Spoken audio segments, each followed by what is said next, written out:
Hi, this is Reverend Dr. Chuck Curry in Portland, Oregon. Today we celebrate Reverend Dr. Martin Luther King Sunday, the day before the federal holiday observance and the day before a storm approaches.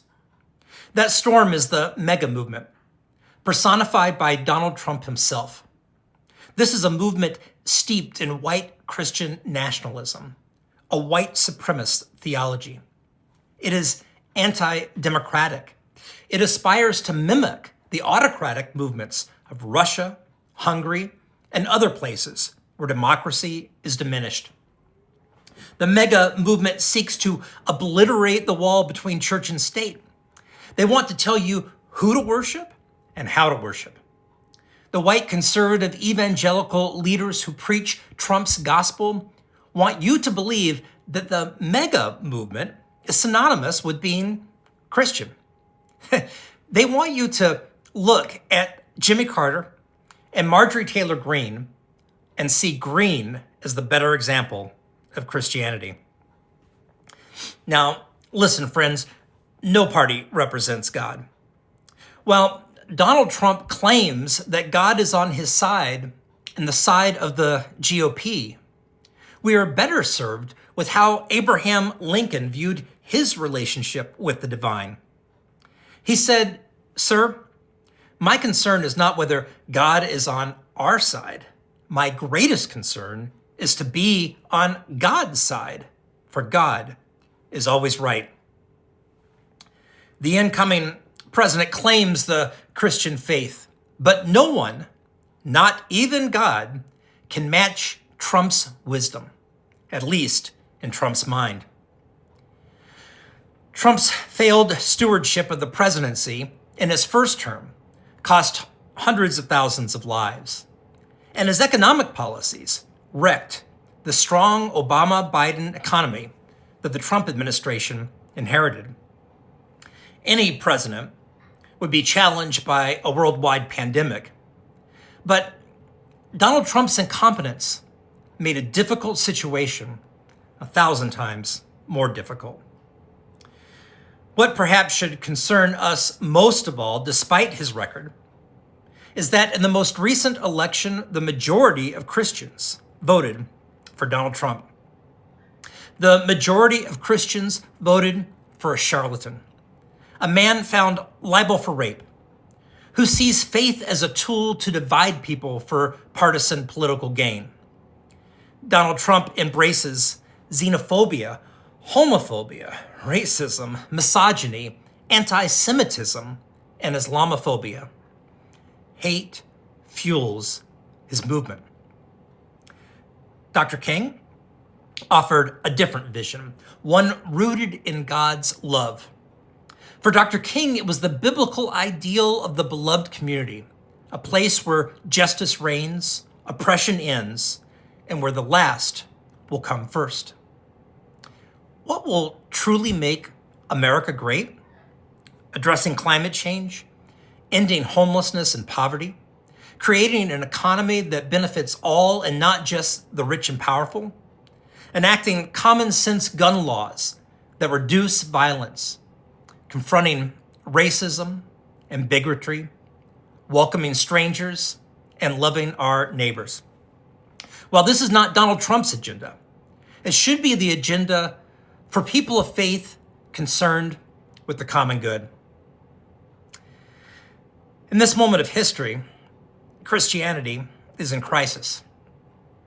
Our faith has been hijacked by oligarchies and the powerful, when Christianity should always be a religion that lifts up the least of these.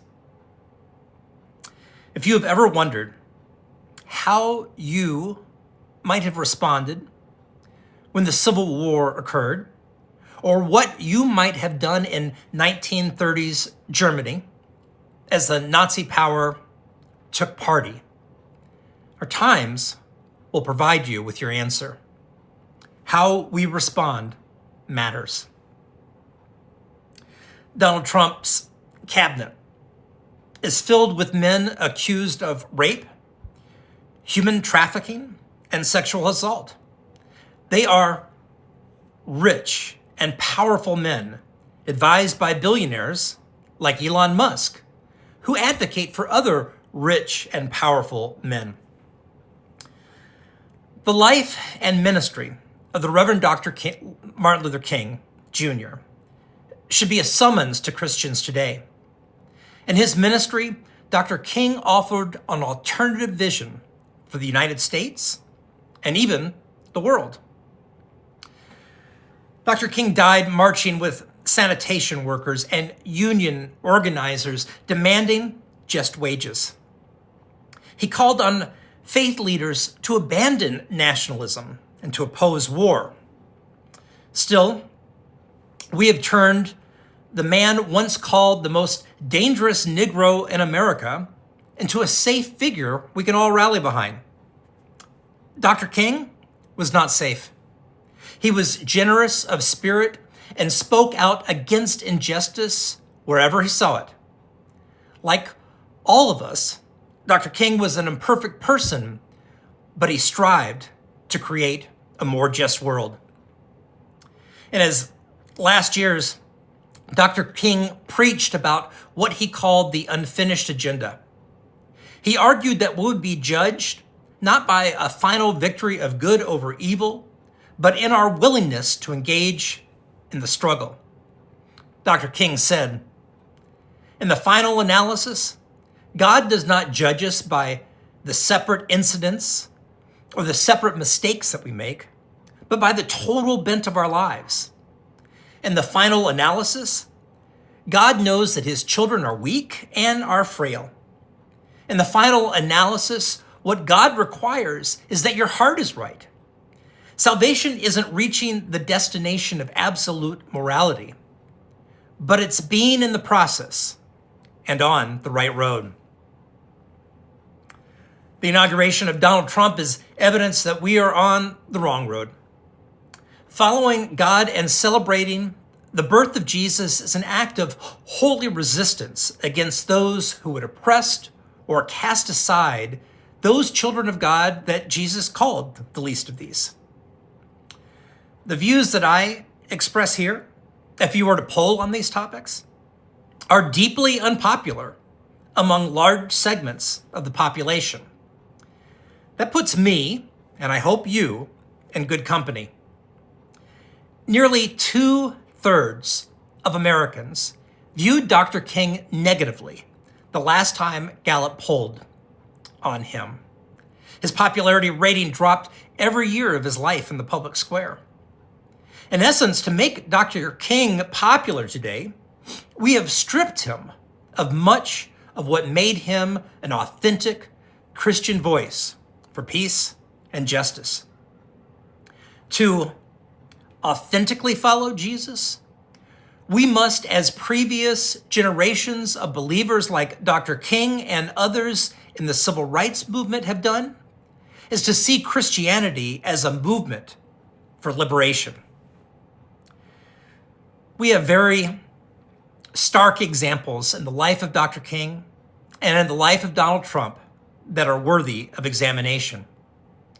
My fervent prayer is that Dr. King's theology of the beloved community will one day defeat the MAGA movement once and for all.